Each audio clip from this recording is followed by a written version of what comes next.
नमस्कार, जय श्री राम। आज बंगाल पर बात करेंगे मगर उससे पहले बिहार और बंगाल उसका प्रभाव दोनों एक दूसरे के साथ कोरिलेट कर रहे हैं। ये चुनाव जैसे-जैसे आगे बढ़ रहा है बिहार चुनाव, अब समझ में आ रहा है कि नरेंद्र मोदी जी जो डेमोग्राफी चेंज को लेकर के बातें कर रहे हैं वो सिर्फ बातें नहीं है, अब वो भय दिख रहा है। आज आदरणीय प्रधानमंत्री नरेंद्र मोदी जी की सभा है पटना के अंदर। इस बात को पहले हम समझ लें। अब आप पूछ रहे होंगे, सोच रहे होंगे कि भाई पटना में अगर नरेंद्र मोदी जी की रैली है, तो इसमें कौन सी बड़ी बात है? नहीं, बिल्कुल बड़ी बात नहीं है। लेकिन बड़ी खबर लेफ्ट के लिए जरूर हो सकती है, क्योंकि वो लोग सोच रहे हैं कि भाई नीतीश कुमार इस रोड शो में क्यों नहीं है? तो भाई नीतीश कुमार इस रोड शो में क्यों होंगे? भाजपा का रोड शो है और लेफ्ट लिबरल तो यहां से अब फैलाना शुरू करेंगे कि भाई एनडीए चुनाव हार गई, अब तो नीतीश जी रैली में नहीं है। मैं बता रहा हूं, इस शो के बाद आप लोग देखिएगा यही यही टाइटल होगा, नीतीश जी और मोदी जी के बीच सब कुछ सही नहीं है। पर ये फैक्ट नहीं है। ये जो 74 वर्षीय बूढ़ा दिख रहा है ना नीतीश कुमार, और एक जो 75 वर्षीय नरेंद्र मोदी, इनका खेल देखिए। अगर ये पटना में रोड शो कर रहे हैं तो नीतीश कुमार आज 4 अलग-अलग कार्यक्रमों में व्यस्त रहेंगे। नीतीश जी का हेलीकॉप्टर भी उड़ेगा, गाड़ी भी चलेगी। पिछले 2 दिनों के अंदर 300 साढ़े 300 किलोमीटर की यात्रा नीतीश कुमार बिना हेलीकॉप्टर के कर चुके हैं और तेजस्वी यादव एक रैली नहीं कर पाया है क्योंकि उनका हेलीकॉप्टर नहीं उड़ रहा है। दोनों का अंतर समझिए। और बंगाल में एसआईआर का मुद्दा है, पर बिहार में एसआईआर का मुद्दा उससे कहीं ज्यादा गर्म है। जितने सीमावर्ती एरिया हैं, नेपाल के तराइन एरिया है, आपको मैं बता दूं, हर एक सीट पर भाई लड़ाई है, फाइट है, गजब का है। और ये आदमी स्वयं मोकामा जा रहा है। आप कल्पना कर सकते हैं, ये जिस आदमी का मैं फोटो दिखवा रहा हूं, ये मोकामा, बाढ़, बख्तियारपुर, मोकामा, ये सारी सीटों का समीकरण, बेगूसराय, सब बदल रहा है। सारे समीकरण बदल रहे हैं। क्यों? क्योंकि अनंत सिंह अरेस्ट हो गए। पूरा मुद्दा सेंट्रिक बिहार का आनंद सिंह के इर्द गिर्द हो गया और अब यह पता किया जा रहा है कि भूमिहार समाज किधर जाएगा, क्योंकि बिहार में भूमिहार समाज पैचेज में ऐसे जगह पर है जहां पर वो जीत और हार का निर्णय करता है। यानी कुर्था, घोसी और अतरी, जहानाबाद जिले में भैया टेंशन में है, अरवल टेंशन में है। राजद के वो जो गढ़ जो 2020 में वो लोग जीते थे, वो फ्लिप हो रहा है। राजद ने जो भूमिहार कार्ड खेला पूरी तरह से फ्लॉप हुआ। इस भूमिहार कार्ड को खेलने के चक्कर में कुशवाहा को इन लोगों ने कम सीटें दी और कुशवाहा समाज पर खूब टारगेट किया प्रशांत किशोर ने। आप खेल समझिए, हर खेल को डॉट में कनेक्ट कीजिए। प्रशांत किशोर ने जितना कुशवाहा को टारगेट किया, स्पेशली मतलब सम्राट चौधरी को ही, उतना कुशवाहा समाज का नेता बनते गए सम्राट चौधरी। और एनडीए में ही उपेंद्र कुशवाहा पहले से हैं। यानी आप सासाराम सीट का स्नेहलता वाला केस समझ लीजिए, अब वो एकदम टर्न अराउंड की तरफ होता जा रहा है। यानी हर सीट प्रति पल पल पल बदल रहा है। उसका कारण समझिए। अभी मैं आऊंगा एसआईआर के उस मुद्दे पर। बंगाल ही इस शो का मुख्य केंद्र बिंदु है। मैं पहले बता दूं, आप लोग शो में टिके रहिएगा, ठीक है? बंगाल ही केंद्र बिंदु है, लेकिन बंगाल केंद्र बिंदु क्यों है ये समझे बिना आपको समझ में नहीं आएगा। बंगाल केंद्र बिंदु क्यों है, उससे पहले एक लालू जी का वीडियो देखिए। अपने लोगों के साथ, सॉरी, अपने परिवार के बच्चों के साथ मना रहे हैं हॉलीवीन, ठीक है? ये हॉलीवीन ही कहा जाता है, ठीक है? हॉलोवीन मना रहे हैं। 33 सेकंड का वीडियो है, आप देखिए। मैं म्यूट कर देता हूं और भाषण हमारा जारी रहेगा। हु कर रहे हैं, भूत से डरा रहे हैं, ये भी भूत बनी हुई है। ये जो ट्रेंड है भूत बनने का और ये सारा चीज, ये फरसा लेकर के आई है। नहीं, अच्छा है, आप ईसाई हैं, यादवों को विभाजित कीजिए। यादवों से क्या लेना देना है किसी का, ये तो हम अभी आगे आपको बता ही देंगे। एक घटना आई है और ये सब कनेक्टेड है एसआईआर से। ये सारा न्यूज जो मैं बता रहा हूं, आप लोग कह भी चौंकेंगे, बोला अभिषेक भैया कहां जा रहे हैं आप और कैसे घुमा रहे हैं? अभी आ रहा हूं। बढ़ता गया वीडियो, आपत्तिजनक वीडियो, ब्लैकमेल करके करते रहे दुष्कर्म। बच्ची यादव समाज से थी, हिंदू बच्ची थी। हिंदू के लिए तो मैं लड़ता ही हूं, तो इस बच्ची के लिए भी न्याय के लिए मैं लड़ूंगा। उत्तर प्रदेश की घटना है, मगर अखिलेश यादव चुप है। वो तो यादव समाज के नेता है। तेजस्वी यादव चुप है, वो तो यादव समाज के नेता है, घंटा यादव समाज के नेता है। यादव समाज के नेता रहते तो इस बच्ची के इंसाफ के लिए लड़ते। पता है कौन कौन है दुष्कर्मी जिसपे एफआईआर हुआ है? जुनैद, हालिम, मुमताज, कमर, रेयान, शादाब, हाफिक, सिराजुद्दीन। तो ये सारा इन पे मुकदमा हुआ। एक ने ट्रैप किया, अपने दोस्त को भेजा वीडियो, फिर दूसरे ने ट्रैप किया, दूसरे को भेजा, फिर तीसरे को भेजा, और ये बस चलता गया चलता गया। यहां से अब कहानी शुरू होती है। अगर तेजस्वी यादव को यादवों की चिंता होती तो मोतिहारी वाले यादव के घर पर जाते ना, ये नहीं गए ना, क्योंकि मुस्लिम ने मारा था। यहां हॉलोवीन मन रहा है ना घर पर, और वक्फ बोर्ड बिल को फाड़ने की बात कर चुके ना तेजस्वी यादव। हमको तो नहीं दिखा फतुहा में, उस गांव में जिस यादव का भी वक्फ बोर्ड में जमीन गया, उसके लिए तो दिल नहीं धड़का ना। अब नरेंद्र मोदी का ट्रैप ऐसे ही होता है। नरेंद्र मोदी पिच क्यूरेटर को बोलते हैं, पिच तुम बना लो, अपने हिसाब से हम बैटिंग करा लेंगे, अपने हिसाब से बॉलिंग करा लेंगे। एक घटना बता रहे हैं बंगाल की, बड़ी दिलचस्प घटना, इसको सुनिएगा, बौखलाहट समझिएगा। बंगाल से एक न्यूज है। बंगाल में एसआईआर के दहशत में कर रहे हैं लोग सुसाइड। टीएमसी नेता कुणाल घोष का बीजेपी पर आरोप। टीएमसी प्रवक्ता कुणाल घोष ने बीजेपी के अमानवीय राजनीति, चुनाव आयोग की मिलीभगत से राज्य में लोग भयभीत हैं। टीएमसी नेता ने सीधे तौर पर वरिष्ठ नेताओं सुकांत मजूमदार, सामिक भट्टाचार्य और शुभेंदु अधिकारी को जिम्मेदार ठहरा दिया।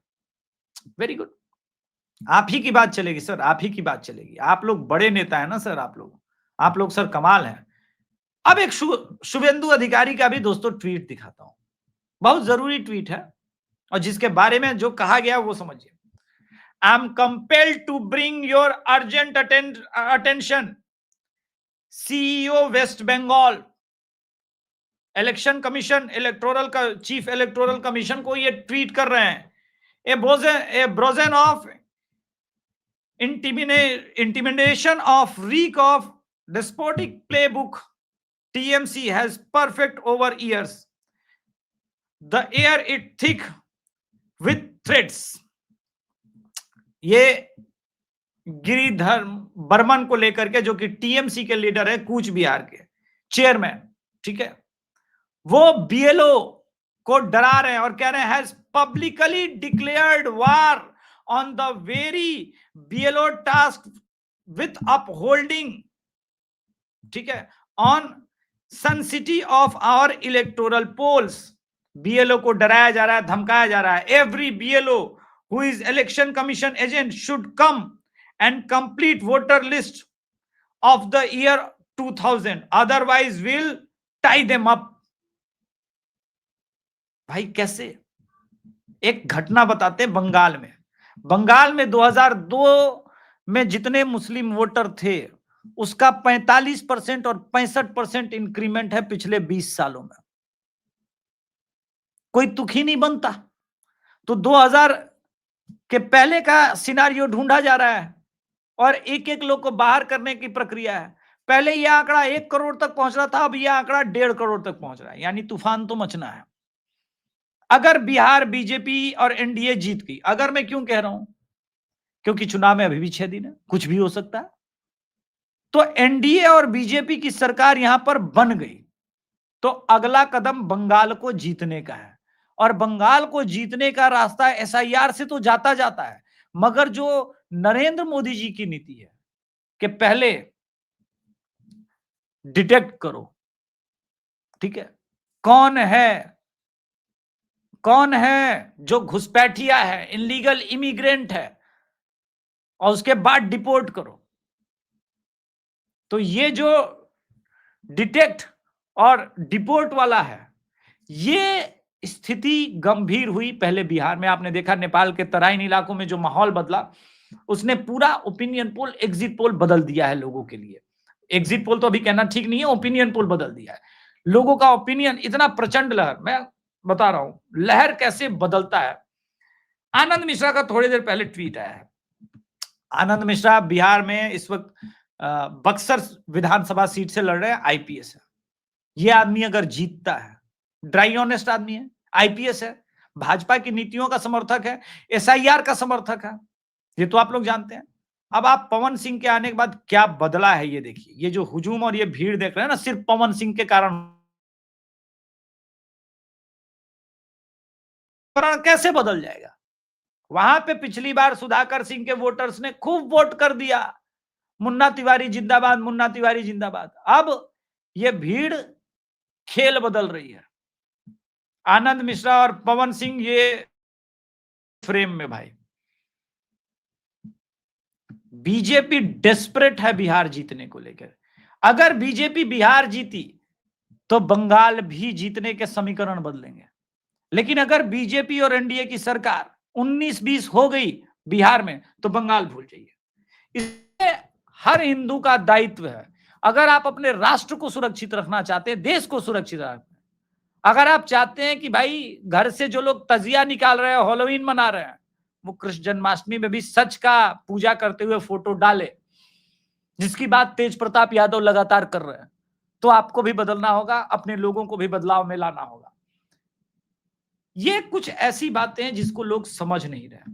बिहार चुनाव सिर्फ बदला नहीं है, बिहार चुनाव में एक टर्न अराउंड दिख रहा है अब, और ये टर्न अराउंड कहां लेके जाएगा, किस तरफ लेके जाएगा, इसको समझने के लिए आपको कुछ एक्सपेक्टेड लाइन पर हम आपको चीजें बता रहे हैं, ताकि जरूरी है। बिहार में इस वक्त फेज 1 में 121 सीटों पे चुनाव होना है, जिसमें एनडीए 2020 में, ठीक है, लगभग 59 सीट्स जीती थी और महागठबंधन 61 जीती थी। यानी अब पूरी कहानी बदल चुकी है। यहां पर इस बार एनडीए को जो उनका टारगेट है 80 सीट जीतने का, 59 से लगभग 80 सीट। ये कैसे होगा? ये इस प्रकार से होगा कि भाई आपको ये देखना पड़ेगा कि महागठबंधन में जेडीयू, एलजेपीआर और बीजेपी ये सब कैसे अच्छा परफॉर्म करें, और इस परफॉर्म के लिए आपको ये पवन सिंह वाला फैक्टर उतारा गया है। एसआईआर का फैक्टर ऑलरेडी ग्राउंड पर आपको नजर आता हुआ नजर आ रहा है। अब आपको दोस्तों वो फतुहा गांव तो याद होगा, जहां पे वक्फ बोर्ड ने, फतुहा के अंदर एक गांव है जिसपे वक्फ बोर्ड ने सभी लोगों के जमीन को हड़प लिया था। याद है कि नहीं वो गांव? नहीं है याद है तो याद कर लीजिए, उस एपिसोड को गूगल कर लीजिएगा, हर चीज मैं आपको स्क्रीन पर नहीं दिखाऊंगा।